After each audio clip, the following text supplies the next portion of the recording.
来过来要提醒咱的驾驶朋友，这个日头光擦目造成的行光效应是真的出车祸哦。有一个女驾驶早起9点外驶车驶到新北市十指的时阵，因为精神无介好，再加上这个日头光真擦目，这个规台车是驶去弄山壁，一只冰车180度，车头是弄甲密密冒冒。讲这个热天开车，上好是挂一个太阳目镜，安尼较透动。热天时啊，日头真炎，若看不头前，真危险。这个时候开车上路，如果眩光直射驾驶人眼睛，就很容易造成意外发生。规台车弄一个四脚翘上天，车头拢害了了。这个意外发生伫新北市的十指，30早起9点外，一个女驾驶可能是因为困无饱，再加上日头真炎，因为光线关系看不头前，才会弄到山壁，造成意外。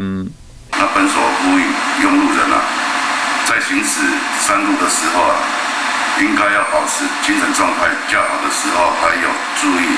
阳光刺眼的问题啊，以减少车祸事故发生。类似情形毋是头一摆发生，台南进前2礼拜来就发生2件车祸，天光效应是主要的原因。警方提醒驾驶人，热天时啊驶车上路会使挂乌人的目镜，还是用遮光棒，安尼较袂影响行车安全。